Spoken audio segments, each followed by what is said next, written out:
Hai anak-anakku semuanya, saat ini kita akan belajar bersama dengan Bu Endah masih di mata pelajaran korespondensi mengenai surat niaga. Saat ini kita akan mempelajari atau membahas mengenai surat penawaran dan surat pesanan. Langsung saja kita akan membahasnya satu persatu. Surat penawaran. Surat penawaran adalah surat yang berasal dari penjual yang ditujukan pada calon pembeli yang berisi penawaran barang atau jasa. Jadi, surat ini bisa menawarkan berupa produk atau juga berupa jasa. Produk misalnya kita menawarkan mengenai barang elektronik, kita menawarkan mobil, kita menawarkan sepeda motor, atau mungkin juga bisa berupa jasa.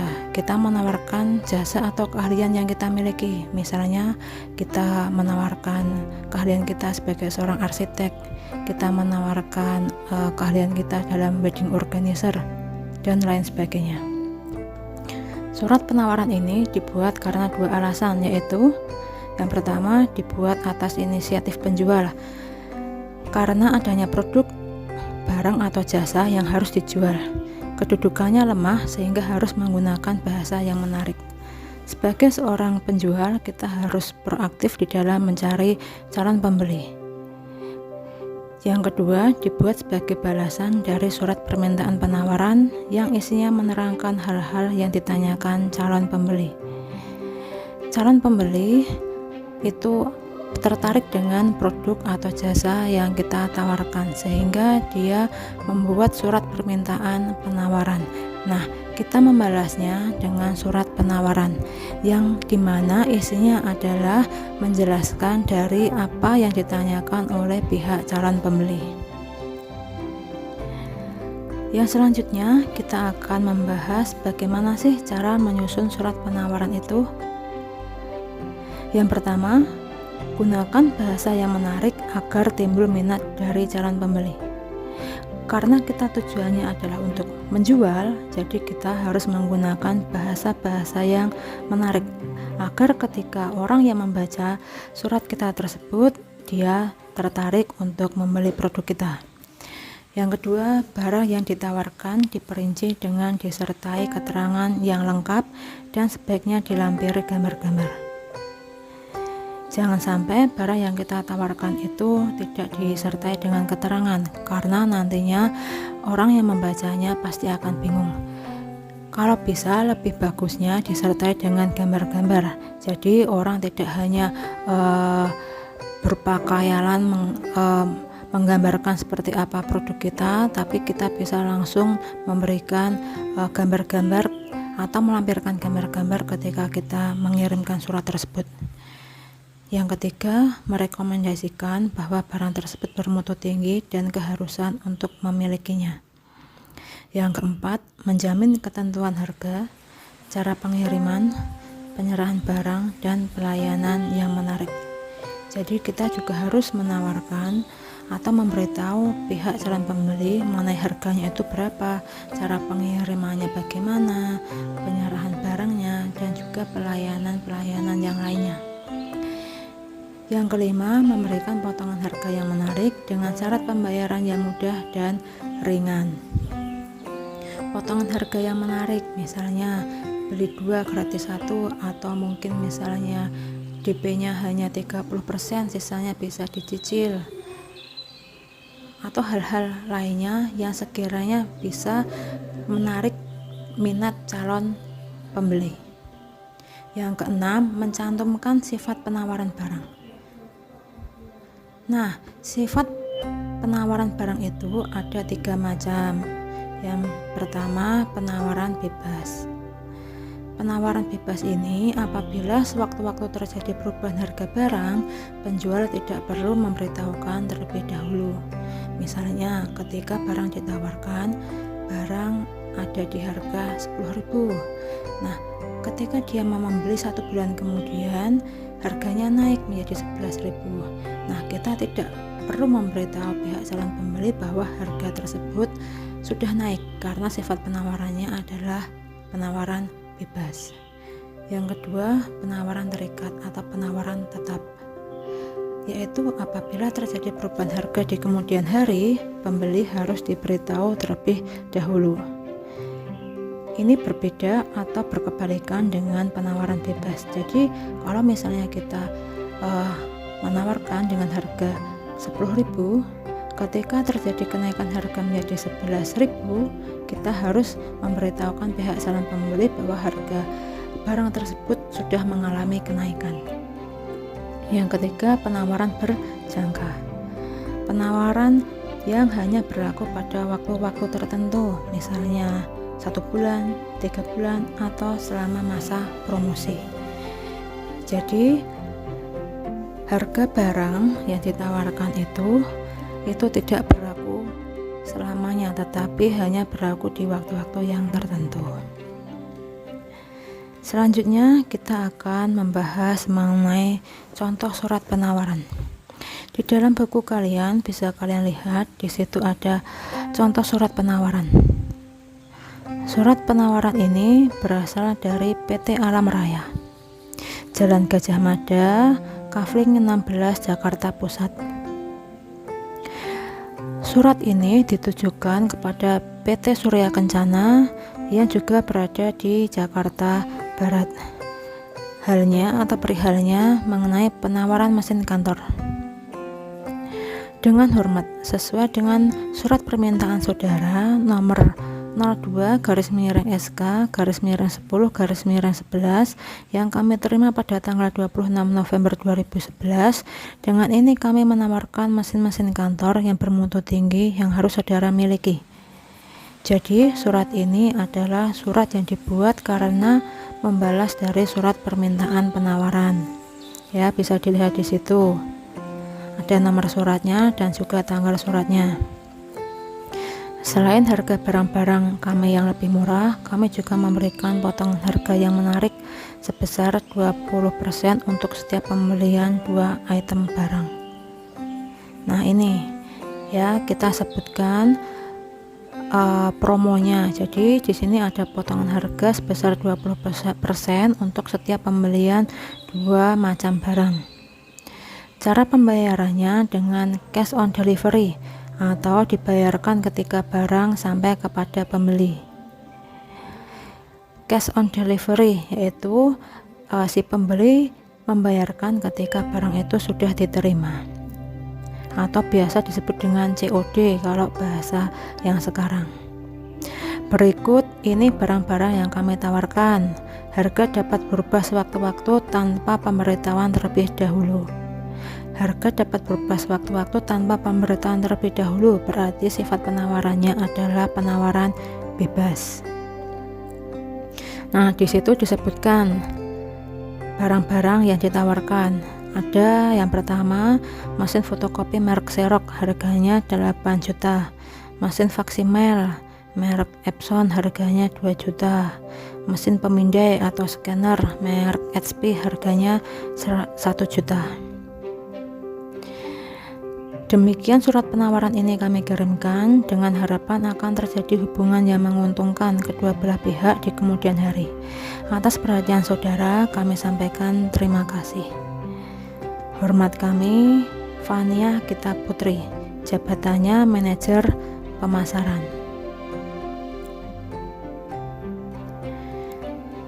Nah, itu tadi mengenai surat penawaran. Winja harap dengan penjelasan mengenai surat penawaran itu kalian bisa memahami mengenai apa itu surat penawaran. Selanjutnya kita akan membahas mengenai surat pesanan.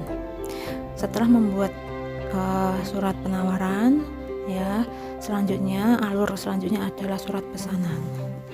Surat pesanan adalah surat yang isinya memesan barang atau jasa tertentu dari pembeli kepada penjual. Surat ini berasal dari pembeli sehingga kedudukannya kuat. Yang namanya pesanan tentu yang memesan adalah pihak pembeli yang ditujukan kepada penjual. Hal-hal apa sih yang harus dipertimbangkan pembeli sebelum membuat surat pesanan?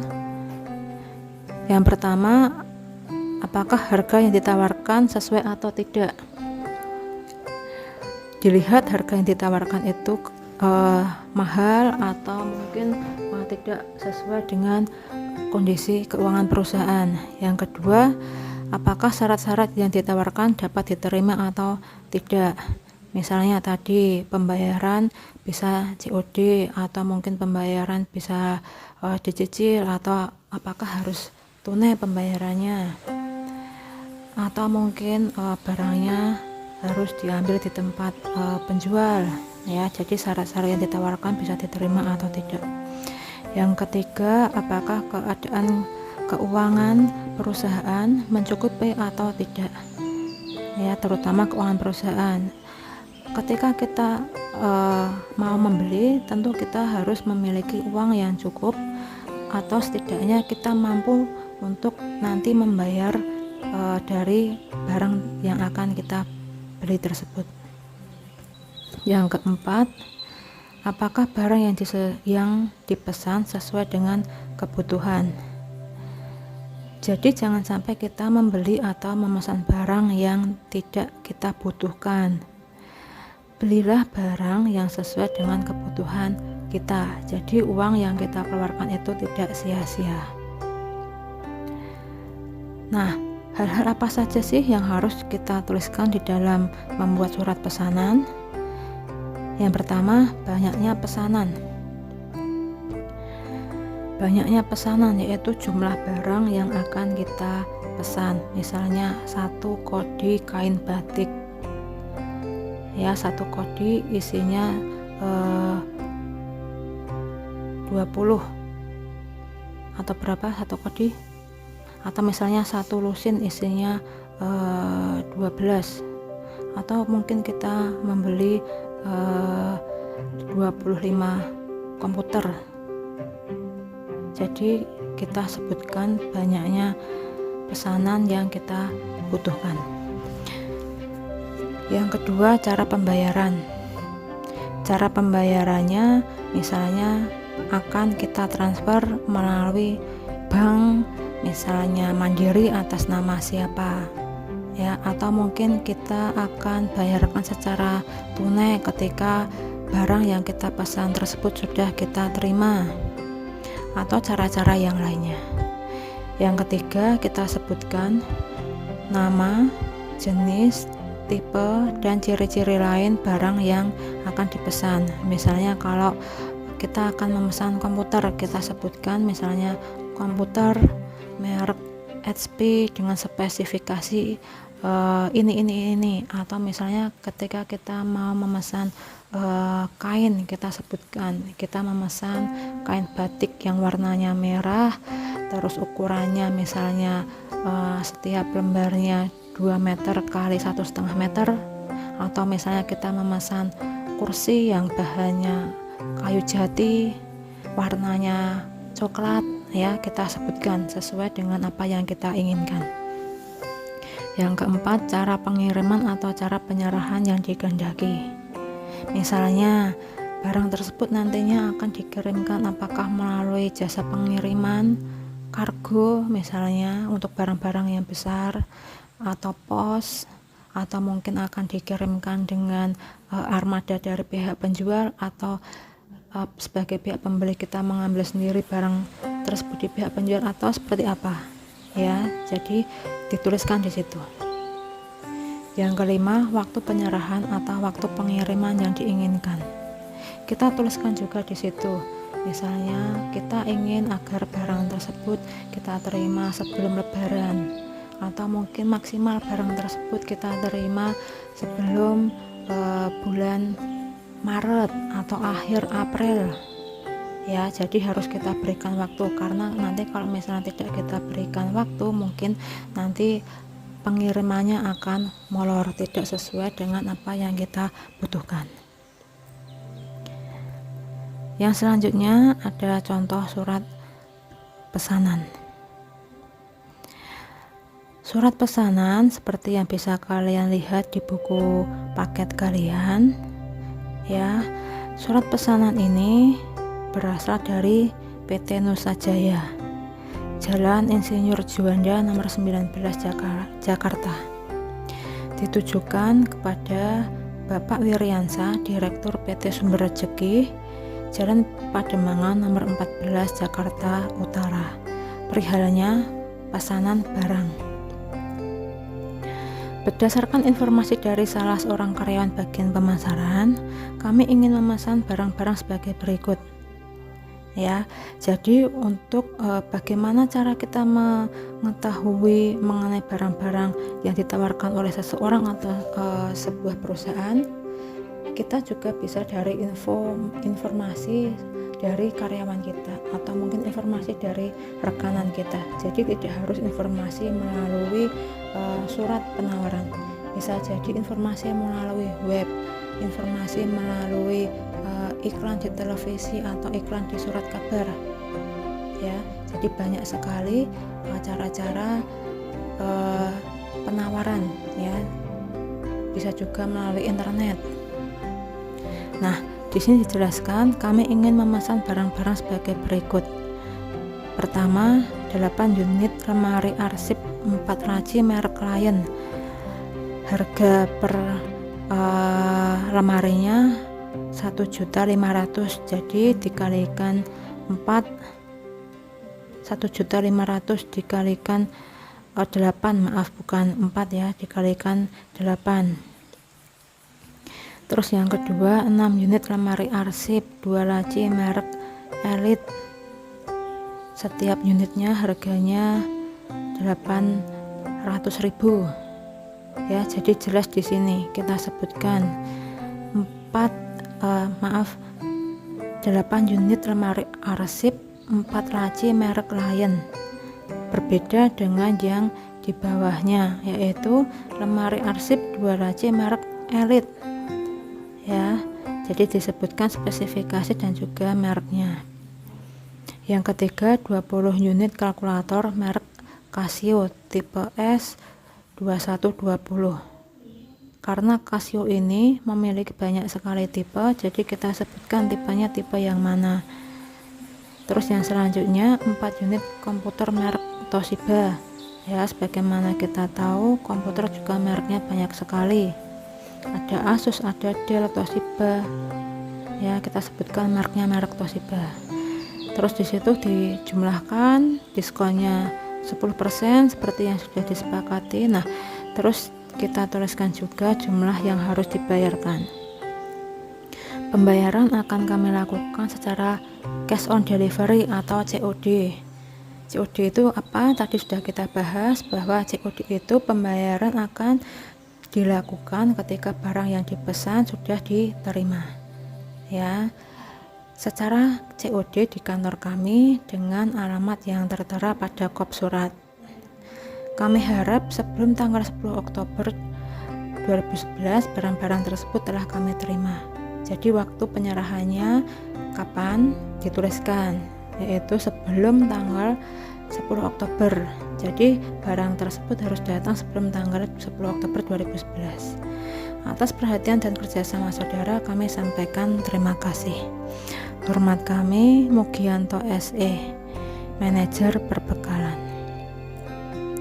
Nah, itu tadi mengenai surat pesanan.